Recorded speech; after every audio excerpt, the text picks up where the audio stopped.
Hello my dear friends, and welcome back. It's wonderful to have you back in our quiet corner, and I do hope you are well and the world has been kind to you. Before we wend our way into the golden shadows of the woods, I wanted to share a little reflection on names. In our world, we're often handed labels and titles before we ever have a chance to discover who we truly are. But tonight, our story explores a different kind of name. The names we earn through our own patience, our deep passions, and the quiet dedication to a craft. There is a deep, restful satisfaction in creating something with your own two hands, in shaping your own space and identity in the world. As we listen to the story of two little neighbours who did exactly that, I invite you to lay down the weight of your own daily titles, letting your mind become as calm and nameless as the midnight sky. Take a moment now to let your body settle into the absolute support of your bed. Let your shoulders drop, release any tension in your jaw, lay your hands flat, and feel the comforting weight of your blankets wrapping around you like a soft, protective cocoon. Let us share one slow, grounding breath together before we walk out into the crisp autumn air, drawing in a deep, cool breath, holding it gently for a quiet moment, and now releasing it with a long, peaceful sigh. Let your eyelids grow heavy as we step onto the lane. The late autumn afternoon was washed in a soft, low light, the colour of clover honey, casting long violet shadows across the valley floor. The great summer heat was entirely gone, replaced by a crisp, motionless air that smelled of damp moss, sweet cedar resin, and dry fallen leaves. Along the edges of the common land, the ancient oak trees stood like silent guardians, their massive canopy of gold and russet leaves dappling the fading sunlight into a warm amber glow. Rosco and the bunnies moseyed along the old boundary path, their thick winter boots crunching against the frosted gravel.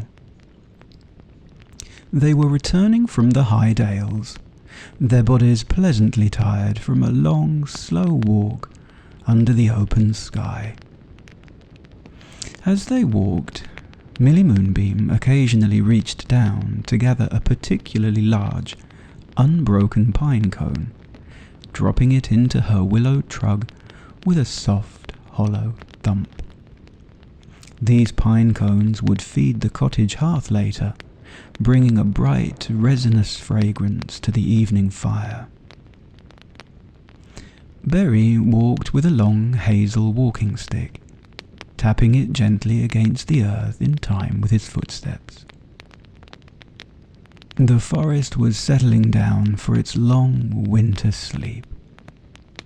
The squirrels had already tucked away their acorns, and the tiny field mice were deep beneath the hedgerows, leaving the lanes completely quiet and still.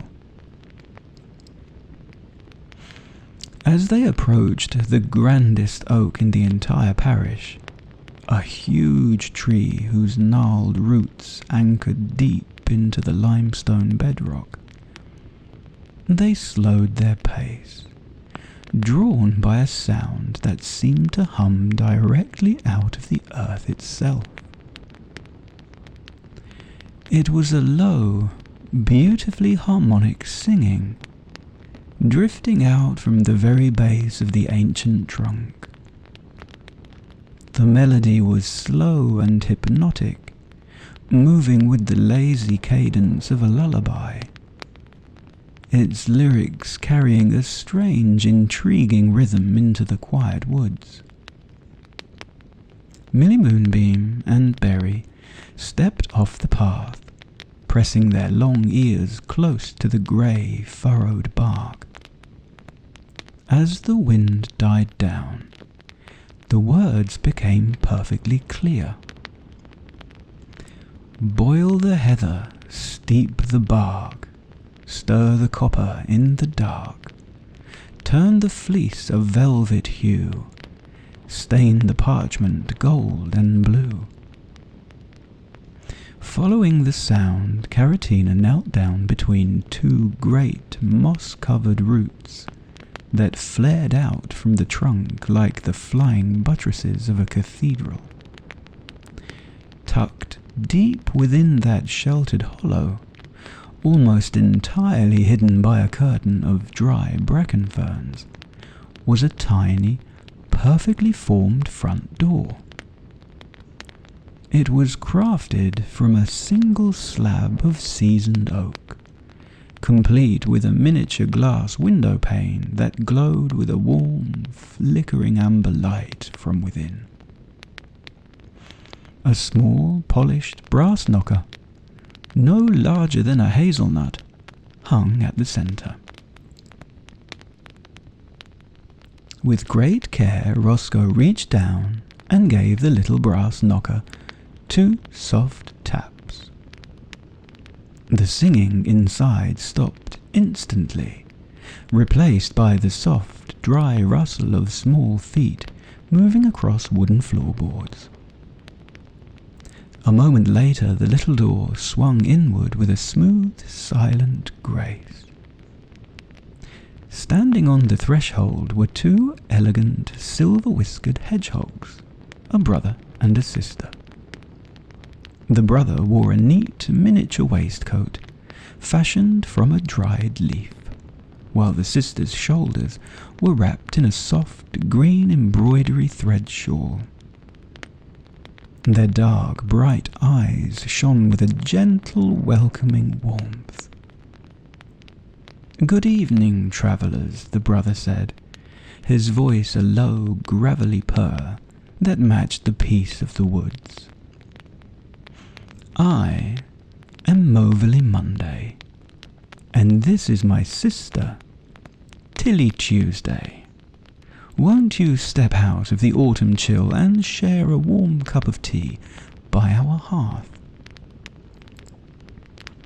The bunnies bowed their heads and carefully ducked beneath the massive oak root, stepping into an interior that felt less like a hollow tree and more like a lavish miniature manor house.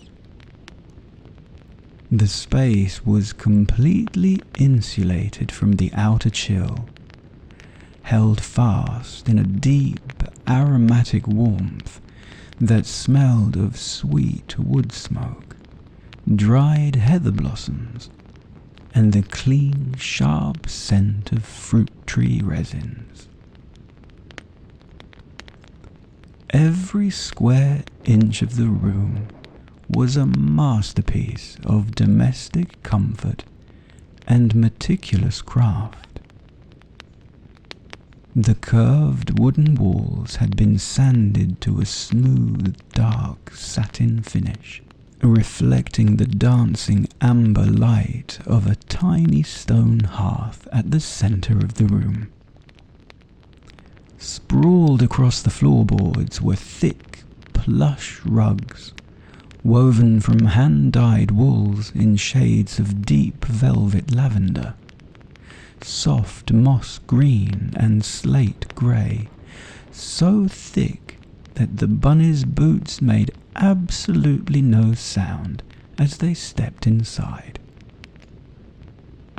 Along the far wall stood a series of finely carved willow shelves, organised with flawless precision.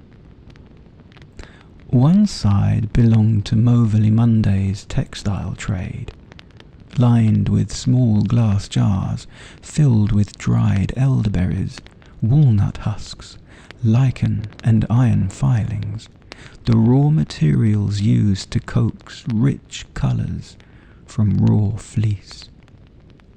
The other side belonged to Tilly Tuesday, holding bundles of dried reed pens, smooth river stones for grinding pigments, and rolls of thick linen paper that had been stained to the colour of old cream.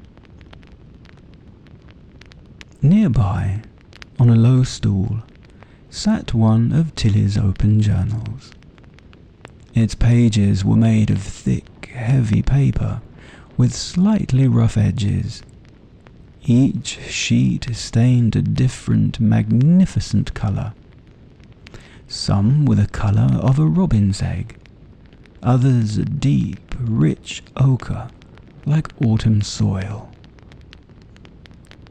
On the pages, small, neat lines of elegant script detailed the recipes for the colours, written with the fine, dark stroke of a reed pen. Tilly Tuesday guided them toward a cluster of high-backed armchairs, woven from golden willow wands and padded with soft thistledown cushions. At the centre of the seating circle sat a low sycamore table. With a slow, hospitable hand, Tilly Tuesday poured out 6 steaming wooden mugs of thick elderberry syrup, sweet and dark, serving them alongside a plate of warm seed cakes that had been toasted right on the hearthstones. As the bunnies wrapped their paws around the warm mugs, letting the sweet, dark syrup soothe their throats, Berry looked down at the exquisite purple rug beneath his feet, his curiosity finally getting the better of him. "Your home is entirely beautiful," he said softly. "And your names, they carry such a lovely, roundabout bounce. We have never heard names quite like Mauverley Monday and Tilly Tuesday before."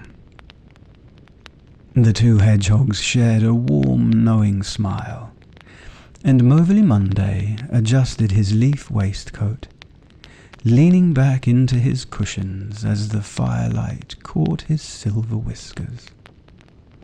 "Ah, our names," Mauverley began, his voice low and humming in time with the crackling embers. "They are not the names we were born with, but the titles we earned when we finally mastered our callings under the old Weavers' Guild in the High Dales. You see, in our valley, a young craftsman does not take a permanent name until they create a flawless master-grade piece that passes the guild test." Mauverley stared into the flames, his eyes reflecting the deep purple shadows of the room as he drifted back into the memory. "For 3 long years I worked as an apprentice dyer, trying to capture a very specific traditional shade of velvet purple-grey. It is a colour made from a delicate balance of wild autumn heather, crushed oak galls, and a touch of iron water, and it is notoriously difficult to lock into raw wool. If the water is a fraction too hot, the colour turns to mud. If it is too cool, the dye washes away like rain." He gestured to the plush lavender-grey rug beneath the table. The night of my final guild test, the weather was exactly like it is today. Crisp, silent, and heavy with autumn mist. I spent a full 12 hours keeping a solitary midnight vigil over the great copper vat in the dye house. I didn't sleep a wink. I simply sat by the embers, using a long birchwood paddle to stir the fleece in slow, continuous circles, watching the steam rise into the rafters. When the church clock finally struck the early morning hours to mark the beginning of Monday, I lifted the heavy wooden tongs and pulled the first skein of wool from the copper pot.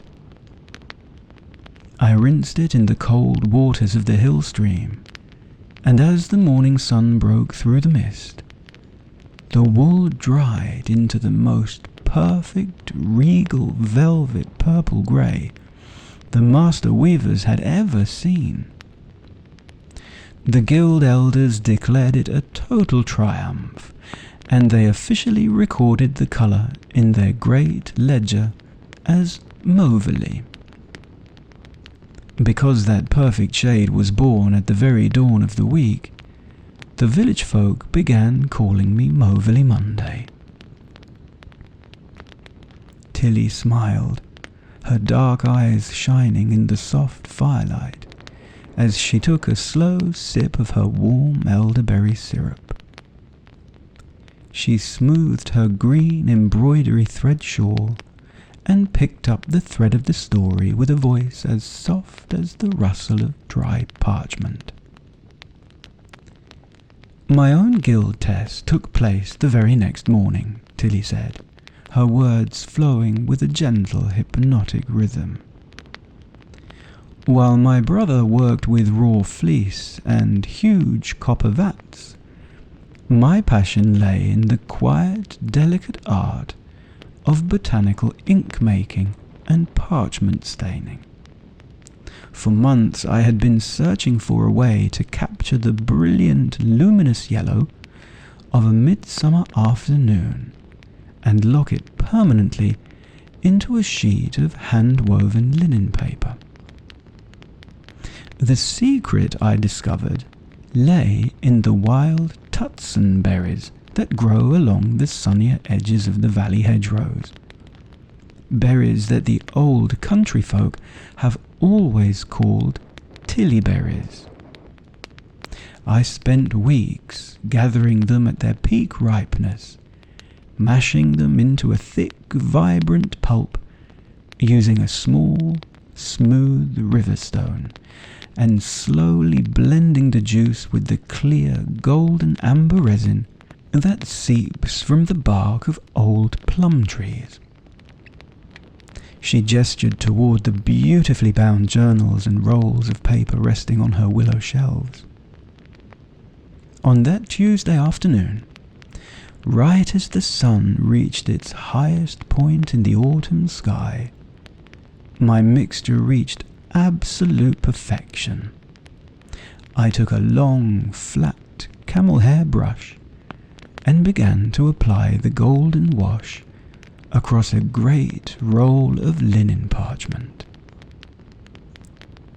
As the ink dried near the warmth of the hearth, the paper didn't wrinkle or fade to a dull brown. Instead, it took on a radiant, shimmering sunshine yellow hue that looked exactly like trapped daylight. When I presented the parchment to the master scribes of the guild, they clapped their hands in delight, declaring that no one had ever stained paper with such brilliant clarity. Because my masterpiece was completed on that beautiful sunny afternoon, they entered my name into the guild logs as Tilly Tuesday. The bunnies listened in absolute wonder, their hearts completely warmed by the hedgehog's stories. They realized that the beautiful, colorful harmony of the root hollow wasn't just a matter of decoration. It was a living testament to the patience, skill, and creative pride of the brother and sister who lived there. By the time the stories were finished, the twilight outside the old oak tree had deepened into a rich, velvety shade of plum purple. Mauverley Monday reached behind his chair and produced a wonderful parting gift for the bunnies. 4 thick, heavy blankets woven from his signature heather purple wool. They thanked their lovely hosts with grateful bows and wended their way back up the snowy, frost-dusted lane toward their cottage, the cool evening air giving their cheeks a whimsical tingle. When Rosco pushed open the heavy timber door of the cottage, they left the freezing mist on the threshold. The kitchen was quiet and still, radiating the deep, comforting warmth of the cast iron stove. They decided to keep the great peace of the evening. Rosco gently set a copper kettle of fresh spring water onto the stove, its low rising simmering filling the quiet room with a soothing, familiar sound. Millie Moonbeam reached into the ceramic pantry jars, fetching a handful of dried chamomile blossoms and a few ribbons of fragrant dried orange peel, dropping them into the stoneware teapot. As the boiling water poured over the herbs, a thick, sweet cloud of steam rose into the kitchen, smelling of summer meadows and quiet orchards. While the tea steeped, Berry took a long wooden-handled knife and sliced a fresh loaf of crusty barley bread.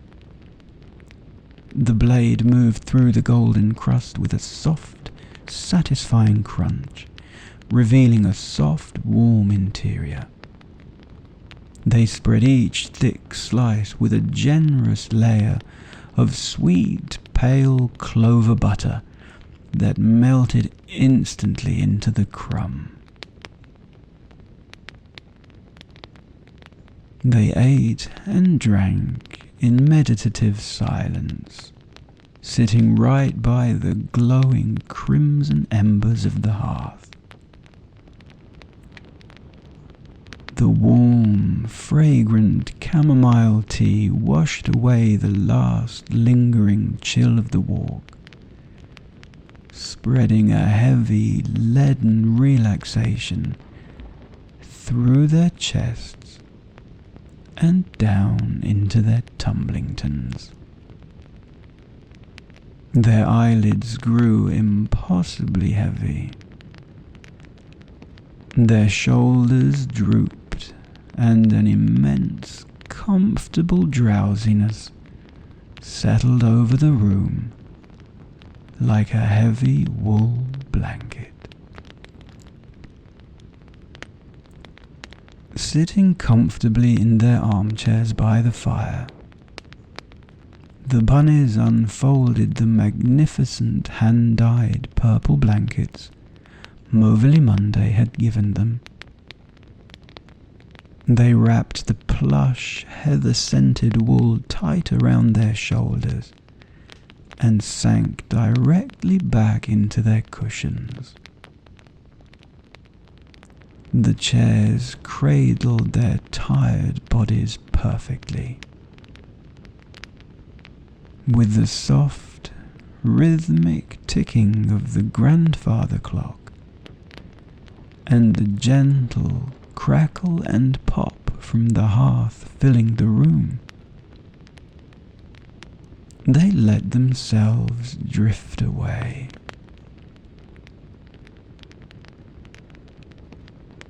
As you let your own eyes close fully now, and you sink deeper into the absolute comfort of your own bed, let these gentle thoughts wrap around you. My day is beautifully complete, and I can rest now. My hands are still, and my mind is completely at ease.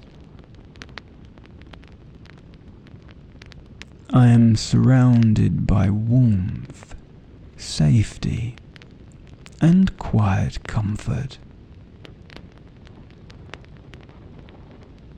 I give myself full permission to let go of the world.